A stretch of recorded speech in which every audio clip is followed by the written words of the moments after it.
HOA. Karen just declared my private road public easement. No vote, no ask, just her clipboard and smirk. It's for the community now, or trade. Open it, or else. I look her dead in the eye. Show me the deed where I gave it away. Don't need your permission. Unlock it today. So I grab the chain on my new matte black steel gate. Grandpa's road, my land. Click, padlock slams shut. 60 neighbors locked out. She screams, "You'll pay for this." Nah, they pay when they cross the wrong man. Your road, your legacy, would you lock 'em out? Drop hell yes below. I read 'em all. Where you watching? Drop your city. Like if HOA ever tried stealing yours. This fight's just starting. My name is Colt Briggs, and I grew up on 14 acres in rural central Ohio. Not wealthy land, not pretty land in any magazine cover kind of way, but ours land. My grandfather, a man named Earl Briggs, who smelled perpetually of motor oil and black coffee, bought those acres in 1961 when this whole corner of Harwick County was nothing but second-growth timber and creek mud. He built the house himself, wood frame, poured concrete basement, and he cut the road himself too. 3/8 of a mile of packed gravel, carved out of the tree line, running from County Route 14 all the way back to what he called the flat, where the house sat. That road was his, always private, deeded private, recorded at the county courthouse, right there in black ink, going on 60 years. When Earl died, the land passed to my father. When my father died of a heart attack at 62, stress and cigarettes and a life of hard work, it passed to me. I was 34. I moved back home, started a small excavation business out of a pole barn behind the house, and figured I would spend the next 30 years doing exactly what my grandfather had done, minding my business on my own land. Then the Harwick Pines residential community got incorporated. See, the county had approved a subdivision development in the late 90s, a cluster of 64 homes carved out of the land adjacent to mine. Nice enough houses, 2-car garages, those vinyl shutters that are just decorative, and everybody knows it. The development had its own entrance off the main road, its own asphalt loop, its own little HOA with its own little rule book. Fine. None of that had anything to do with me, except that the developer, a guy named Preston Haverford, who is currently living very comfortably in Scottsdale and never has to answer for anything, had made a quiet arrangement with the original HOA board. My gravel road, running parallel to the subdivision's back fence line, was apparently convenient for residents who wanted a shortcut to the county route. Haverford had verbally assured early buyers they could use it. No paperwork, no easement filed, no conversation with me, just a handshake deal between a developer and 60 strangers about property that belonged to my dead father. For years, people had just used it, cut through. I'd wave them off, put up a sign. They'd ignore it. I was busy. I was building a business. And honestly, I kept assuming someone would eventually just do the right thing and stop trespassing. That was my first mistake. Then Renata Voss became HOA president.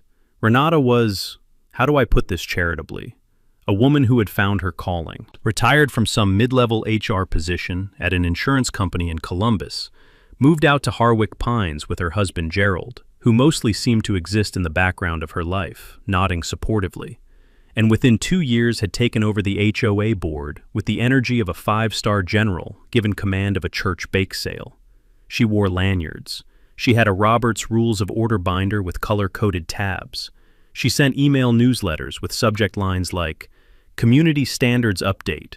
Please read before trash day." And in the spring of the year I'm about to tell you about, Renata Voss looked at my grandfather's private road and saw an opportunity. The HOA voted, at a meeting I was not invited to, about property I owned, to formally designate my gravel road as a community access easement. They recorded the language in their own HOA governing documents. They sent a letter, not asking, informing, that the road was now considered a shared community asset, and that any attempt to restrict access would be addressed through appropriate legal channels.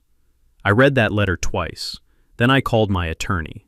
My attorney, a compact, plain-spoken woman named Harriet Sloan, who has been practicing property law in Ohio for 26 years and does not suffer fools in any zip code, took one look at the HOA's letter, and made a sound I can only describe as a short, amused exhale through her nose. "They recorded this in their own HOA documents," she said. "That's what it says. Their HOA documents, not the county, not a court, their newsletter binder. Apparently." She leaned back. "Colt, this letter is not a legal instrument. It's a strongly worded opinion. They have no easement. There is no prescriptive easement language that would hold here. The use has never been open, notorious, hostile, or continuous in the legal sense. Your grandfather put up signs. You've put up signs. The use has been permissive at best, which actually works against any prescriptive claim." She paused. "Send them a cease and desist. Certified mail. Return receipt." We did. Harriet drafted it. 3 tight paragraphs, no adjectives, no emotion, just statute numbers and property descriptions, and a clear statement that any further attempt to treat the road as a shared easement would result in legal action. I signed it. We sent it. That was a Thursday. By Monday morning, Renata had responded. Her letter, which ran to 4 pages and included 2 highlighted attachments and a printed-out Ohio Real Property Code section that she had, I want to be clear, completely misread, claimed that the community had been using the road for over 20 years, that this constituted a prescriptive easement under Ohio law, and that any attempt to restrict access would be met with a civil injunction. I want to explain what prescriptive easement actually means, because Renata was counting on nobody knowing. A prescriptive easement in Ohio requires that the use of another person's property be open, continuous, adverse, and hostile for a period of 21 years. The key word is adverse, meaning the user is claiming a right that the property owner disputes. If an owner permits use, puts up a sign, waves people off, gives informal permission, that use is not adverse. It's tolerated. Tolerated use cannot ripen into a legal easement. Takeaway: permissive use kills prescriptive easement claims. Harriet wrote back explaining this in 1 clear paragraph. Renata ignored the explanation and filed a complaint with the county zoning board, claiming I was creating a public safety hazard by refusing community access to an established roadway. Meanwhile, and this is where it starts to get genuinely absurd, residents were still using the road every single morning. I could hear them from inside my kitchen. The crunch of gravel under tires starting around 6:45, the diesel rumble of a couple of trucks, the wet leaf smell from the tree line mixing with exhaust fumes. Every morning, like they'd already won. I called the county sheriff's office, filed a formal trespass complaint. An officer would need to come out, I was told, observe the trespass, and issue warnings. The deputy who showed up was a young guy named Braddock. Clean uniform, polite enough, clipboard in hand. He walked the road with me. I showed him my deed documentation, explained the situation. He nodded along attentively. And then he told me that the situation was civil in nature, and that he'd pass along the complaint, but couldn't issue trespass warnings without the county prosecutor's involvement. I asked him how he knew Renata Voss. He paused just a half-second too long. "She lives 3 houses down from me, sir." I thanked him for his time. So, the attorney's letters weren't stopping anyone. The sheriff wasn't going to help. The zoning board complaint was going to take 6 months to schedule. And every morning, like a small daily insult, I could hear 60 sets of tires rolling across my grandfather's gravel. There is a particular kind of frustration that isn't hot-headed anger. It's colder than that. It's the feeling of watching a slow flood and realizing that the people with the sandbags aren't coming, that you're going to have to build the levee yourself, and that when you do, everyone is going to act like you're the problem. I started making a list. The invoice arrived on a Tuesday, which I have now come to regard as Renata's preferred day for delivering audacity. It was printed on HOA letterhead, Harwick Pines Residential Community, embossed logo, everything, and it itemized, with a straight face, $340 in road maintenance and shared infrastructure fees for the calendar year, payable within 30 days. $340 for my road that she was trespassing on. I framed it. It's hanging in my pole barn next to a photo of my grandfather breaking ground. I show it to everyone who comes by. It never stops being funny. But Renata wasn't done. She had apparently decided that the cease and desist and the civil complaint were speed bumps, not walls, and that what the situation needed was not less aggression, but more community spirit.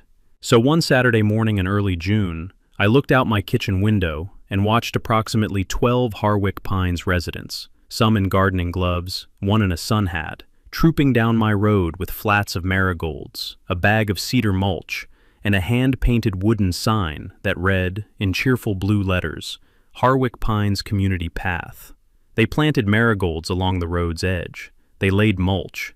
They drove the sign into the ground like a flag on a conquered hill. I gave them 45 minutes to finish, because I respect a person's ability to commit fully to a mistake. Then I got on my tractor. I pulled the sign out of the ground, roots and all, the cedar post making a sound like a champagne cork, loaded it into my truck bed, photographed everything with timestamps, and called Harriet. The marigolds I left because honestly they looked fine and they hadn't done anything wrong.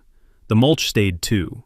The sign went to Harriet's office as exhibit evidence in the civil trespass case we were now actively building. Here is where the ground started to shift, though, because not everyone in Harwick Pines was on Renata's side.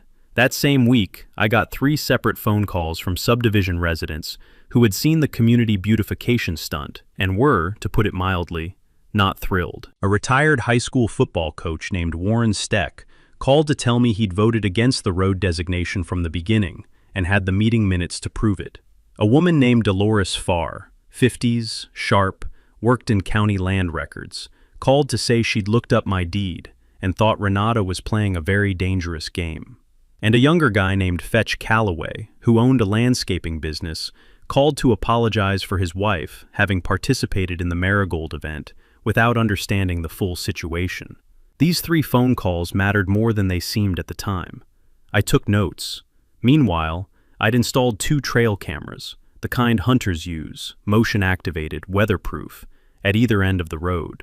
Within 2 weeks, I had logged 847 separate vehicle transits, license plates, timestamps, a full visual record of ongoing continuous trespass across documented private property. Harriet was pleased. "You're building a very clean case," she said. "I'm not just building a case," I told her. "I'm building a gate." She paused. "A literal gate?" "The most literal gate you've ever seen." She was quiet for a moment. "Just make sure you have your property lines surveyed first." That was actually excellent advice. I want to talk about the emergency vehicle gambit because it was Renata's smartest move and almost worked. She posted in the Harwick Pines Facebook group, a group I was not in, but Dolores Farr was, and she screenshotted everything with the methodical loyalty of a person who has worked in records her entire life, claiming that Colt Briggs was planning to block the only secondary emergency access route to the subdivision, that if there was a fire or a medical emergency and the main entrance was blocked, ambulances and fire trucks would have no alternative route, that children could die, that Colt was choosing his property dispute over community safety. Now, this was a lie, but it was a well-constructed lie because it contained just enough geographic plausibility that people who didn't know better would believe it. The local fire chief, a decent man named Horace Tuttle, who had been with Harwick County Fire and Rescue for 22 years, received enough calls from anxious residents that he felt obligated to reach out to me directly. He was apologetic about it, made clear he was just doing due diligence, and asked if I could clarify the situation. I could. I sent Chief Tuttle a packet. In it, the county's official emergency vehicle routing maps, which showed 2 certified access routes to Harwick Pines, neither of which was my road, a copy of my deed, a letter from my attorney, a note explaining that my road was not on any county emergency access plan, had never been designated as such, and that any claim otherwise was factually incorrect and demonstrably so. Chief Tuttle called me back the next morning. "Mr. Briggs," he said, "I appreciate the thoroughness. I'll be sending a clarifying communication to the residents." He paused. "Whoever told them this wasn't being straight with them." "No, sir," I said. "They were not." Takeaway: always check whether a claimed emergency access route is actually recorded with the county fire marshal, because if it isn't recorded, it doesn't exist legally. But Renata had already moved the goalposts before Tuttle's clarification even went out. Her new target was the County Planning Commission. She had submitted a formal petition requesting that the county initiate an eminent domain proceeding to take my road as a public necessity easement. the argument being that the community had come to depend on it and that the public interest outweighed my private property rights. This was the most serious legal threat yet, and it was the moment I asked Harriet to pull the Planning Commission membership list. Gerald Voss, Renata's husband, had been appointed to the Harwick County Planning Commission 14 months earlier. He sat on the subcommittee that would review exactly this kind of petition. I asked Harriet if that was a problem. She made that little amused exhale again. "It's a conflict of interest," she said, "and depending on whether Gerald discloses it before any vote, it could be grounds to void any decision made by that subcommittee." I had my surveyor out the next morning.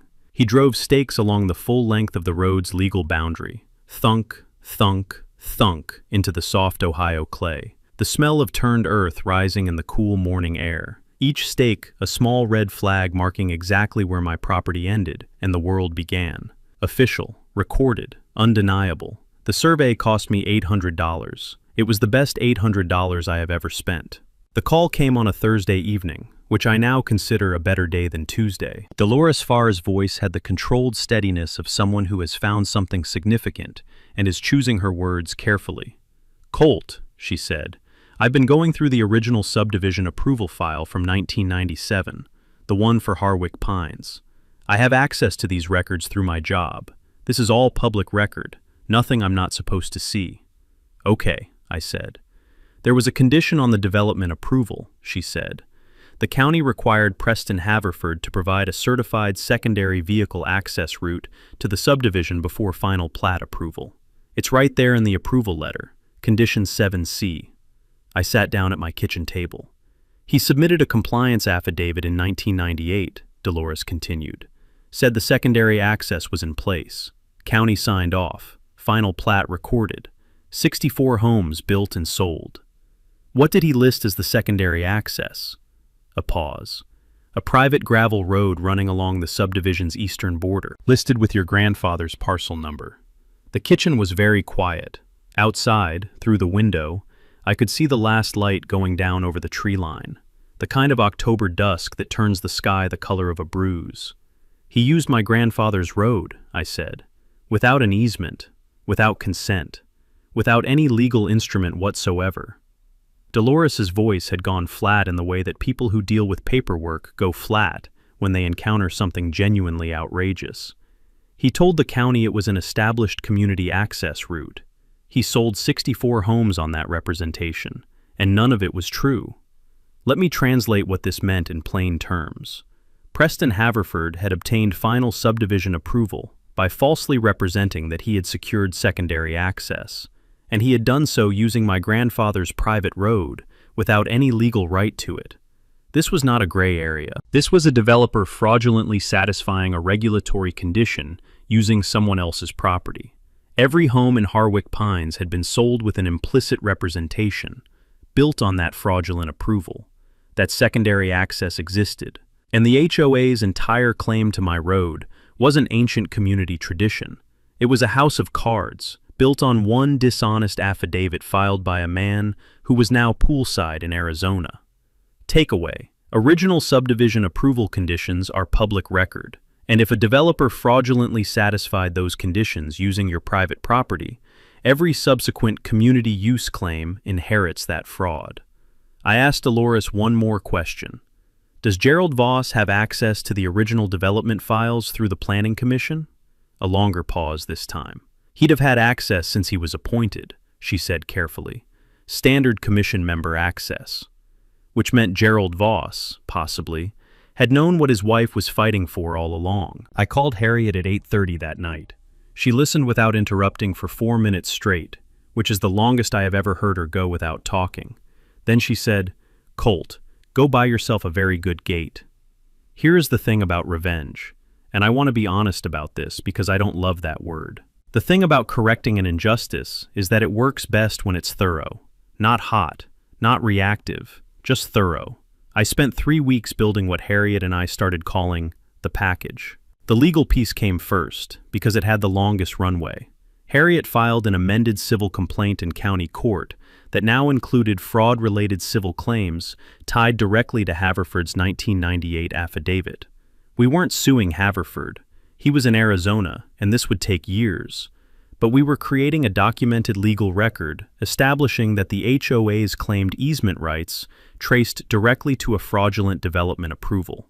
That record would matter. Simultaneously, Harriet drafted a formal conflict of interest disclosure, addressed to the full Harwick County Planning Commission and the County Attorney's Office, identifying Gerald Voss's role on the commission, his marital relationship to the HOA president currently petitioning for county intervention on the road matter, and requesting that Gerald recuse himself from any related deliberations, and that any actions taken by the subcommittee while Gerald was a member be reviewed for procedural validity. This letter went out certified mail, with a copy to the local newspaper's county desk. Then we sent the HOA a demand letter, separate from the lawsuit, direct and unambiguous, requiring them to formally rescind the community easement designation from their governing documents within 30 days, or face an expanded civil action that would include punitive damages tied to the fraud lineage. Moore Steck pulled his meeting minutes. Turns out that when Renata had called the easement vote, she'd done it at a special session she'd called with less than the required 72-hour notice, a procedural violation of the HOA's own bylaws. The vote, even on its own terms, was invalid. Warren had raised an objection at the meeting, been overruled, and had written it down with the careful documentation of a man who coached defensive line for 30 years and understands that the details matter. His notes became exhibits. Dolores had already pulled and certified copies of every relevant county document: the 1997 approval letter, the 1998 compliance affidavit, the plat recording, the Planning Commission appointment records for Gerald. She organized them in a binder with labeled tabs. It was, frankly, a better organized binder than Renata's. I found that satisfying. Fetch Calloway, who by this point had become genuinely invested in the outcome, helped me spend a Saturday walking the surveyed property line and confirming the exact placement for the gate. The legal placement had to be precise, at the recorded boundary, not 1 inch inside it, because any ambiguity could be used against us. We flagged it, measured it twice, and marked the post locations with spray paint on the gravel. The morning smelled like cold dirt and the faint sweetness of the dried goldenrod along the fence line. Then I called Dex. Dex Hamill runs a custom fabrication shop out of a metal building off County Route 9, and he is the kind of craftsman who takes mild personal offense at sloppiness in any form. I told him what I needed: a 14-gauge steel double gate, powder-coated black, sized to span the full recorded road width of 16 feet, heavy-duty hinges, a receiver for a padlock, and a small welded panel near the latch side that said, in clean, simple lettering, "Private property, no trespassing, Briggs, Lot 7, Parcel 009-004. Dex looked at the specs and said, "I can have that ready in 10 days. I need it in 7. He looked at me. "You got a date in mind?" "The HOA's deadline runs out on a Thursday." He nodded slowly. "Thursday it is." The financial dimension of this, by the way, was not nothing. The 847 trespass events I documented on trail camera represented real legal exposure for the residents who had participated. In Ohio, civil trespass damages can include actual harm plus statutory fees. I was not planning to sue 60 individual homeowners. That would be exhausting and would make me the villain. But I was going to make very clear in the settlement demand what those numbers looked like. The math was convincing. Numbers often are. The settlement demand I drafted with Harriet came to a simple ask. The HOA formally rescinds the easement designation, removes all signage from my property, pays $12,000 in documented legal fees, and provides a written acknowledgement that the road is private. No admission of fraud required. Clean, simple, final. We gave them 30 days to respond. They did not respond well. Renata's response to the settlement demand was not negotiation. It was warfare conducted through a community newsletter. Within a week of receiving our letter, every homeowner in Harwick Pines got a 3-page document in their mailbox, printed on the same HOA letterhead as the $340 invoice that was still hanging in my pole barn. In it, Renata described me as a bad faith actor pursuing a predatory legal strategy designed to extort the community, claimed that Harriet Sloan operated a firm known for exploiting rural property disputes, and suggested that my real goal was to force the HOA to buy the road at an inflated price. None of this was true. All of it was calculated. The state bar complaint against Harriet was filed the same week, a document accusing her of filing frivolous litigation for financial gain. The bar's professional conduct office reviewed it, found zero merit, and dismissed it in 11 days. But those 11 days cost Harriet time and cost me anxiety, which was the point. Here is where Renata made her second-to-last serious mistake. She contacted the local paper. She apparently assumed that calling the Harwick County Register with a story about a neighbor bullying a community would produce sympathetic coverage. What she got instead was Petra Mosley, 26 years old, 3 years out of Ohio State's journalism program, and the kind of reporter who actually goes to the county records office. Petra called me after she'd spent a day in the records room. Her voice had the careful neutrality of someone who has found more than they expected. "Mr. Briggs," she said, "I've been looking at the 1998 compliance affidavit. I'd like to talk to you and your attorney about the timeline." "Our door is open," I said. We met with Petra for 2 hours. Harriet walked her through the legal chain. Dolores Farr joined us by phone and explained the records she'd found. Warren Steck brought his meeting minutes. Petra took notes with the focused, slightly wide-eyed energy of someone realizing this story was bigger than a neighbor dispute. We asked her to hold publication until we were ready to act. She agreed, contingent on being present for whatever came next. That felt fair. Meanwhile, November had arrived with the kind of Ohio cold that doesn't care how you feel about it, just settles in, gray and permanent, ice crystals on the windshield at 6 a.m., the smell of wood smoke from every chimney on the road. At Dex's shop, I could see the gate taking shape in the back bay, the steel frame upright, the crossbars welded, the powder coat drying a deep matte black that looked, honestly, extraordinary. Then Fetch called me. His voice was tight. "Colt, I just had a meeting with Renata Voss. She offered me the HOA's full landscaping contract, all common areas, spring through fall, if I removed myself from any association with your dispute." Her words.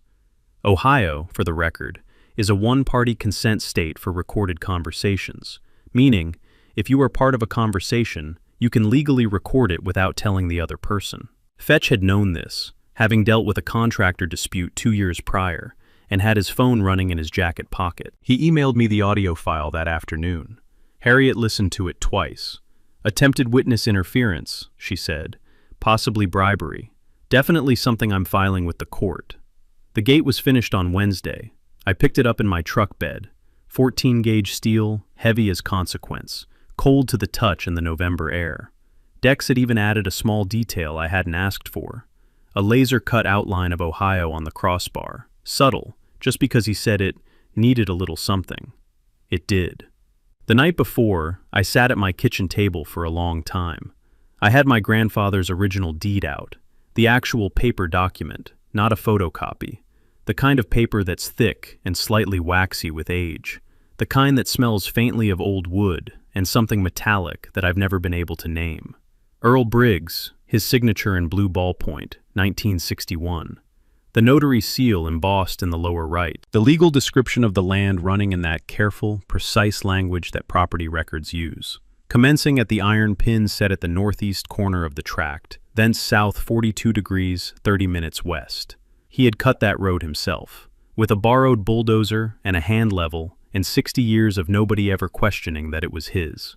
I folded the deed back into its envelope and went to bed at 9 o'clock. At 4 p.m. Wednesday, Harriet called. Her voice was brisk with the kind of energy that means something has happened, and she's already handling it. Renata filed for an emergency TRO, temporary restraining order, trying to stop the gate installation. Can she get it? I'm walking into the judge's chambers in 10 minutes with the full fraud packet, the conflict of interest filing, the fetch recording, and the surveyed property documentation. A pause. No, she cannot get it.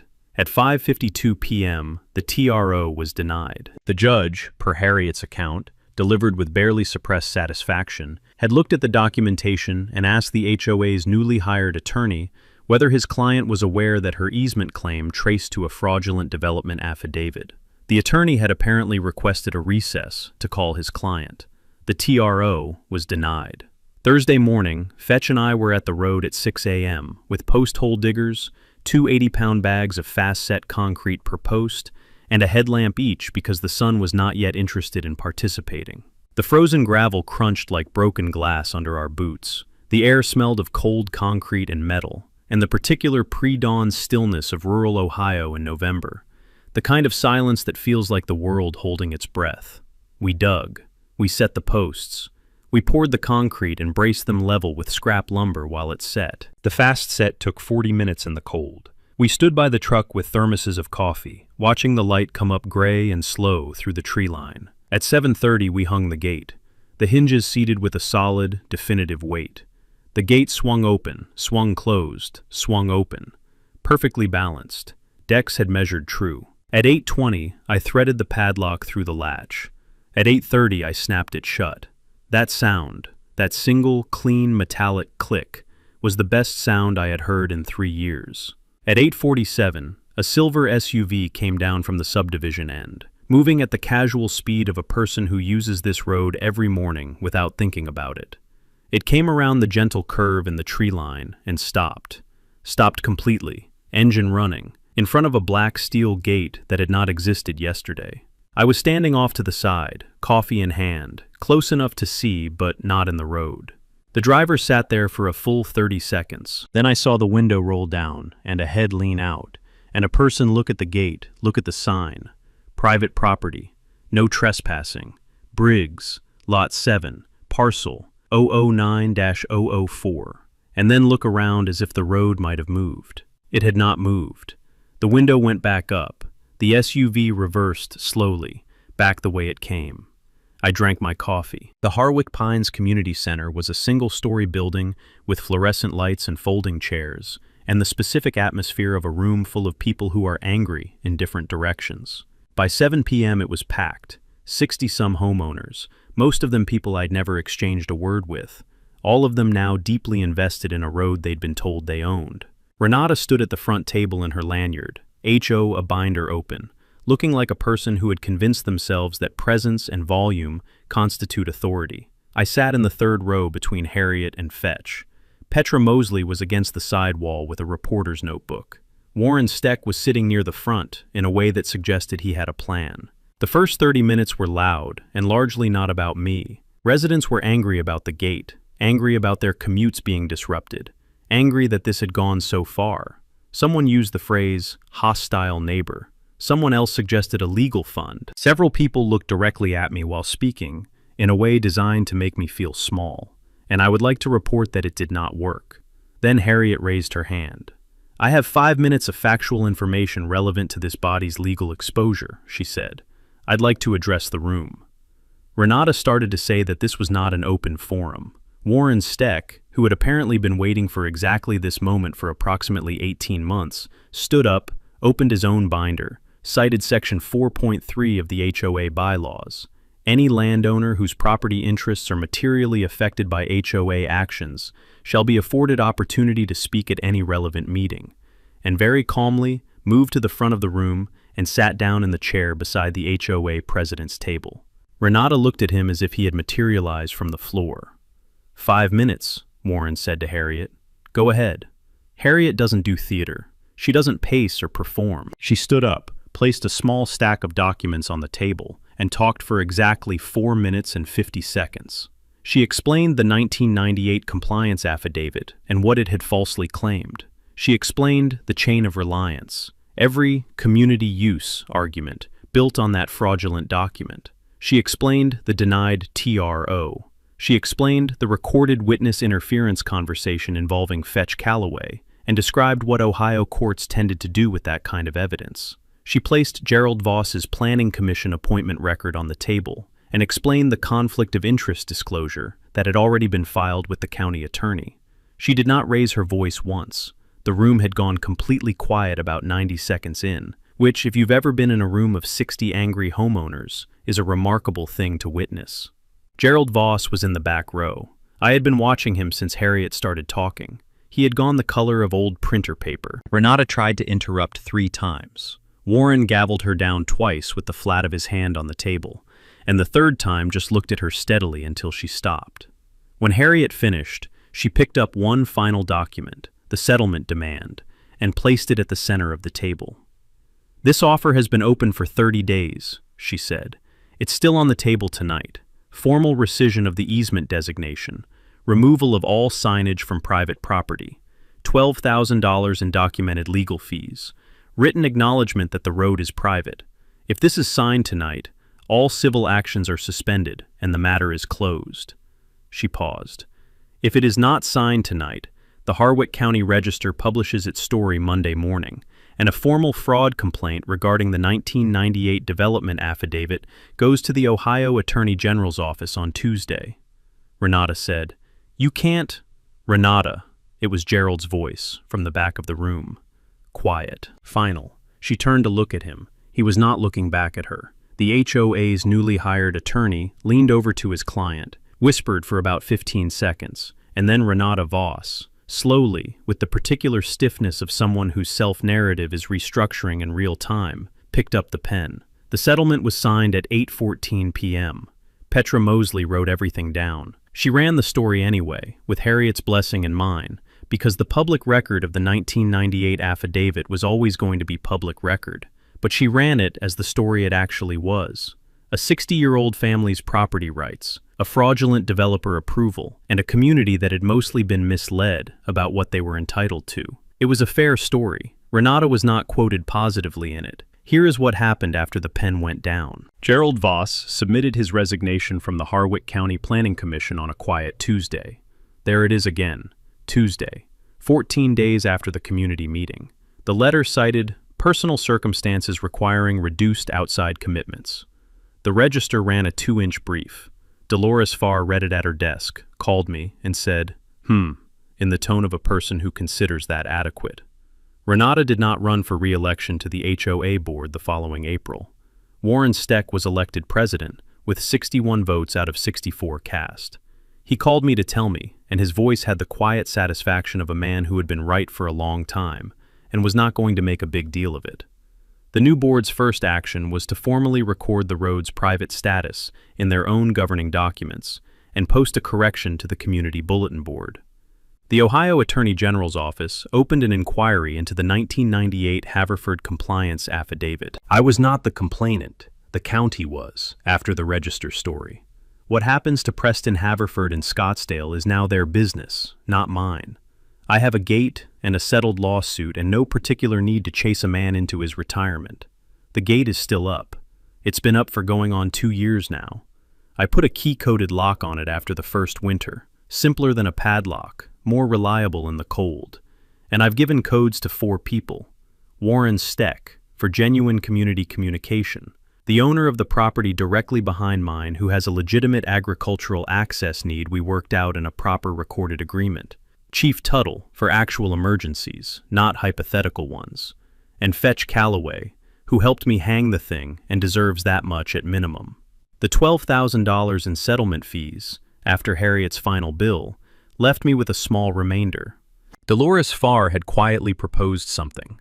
The county records office had been trying for years to fund a digitization project, scanning and indexing the historical property records going back to the 1940s, putting them online, making it possible for any landowner in Harwick County to search their own deed history from their kitchen table.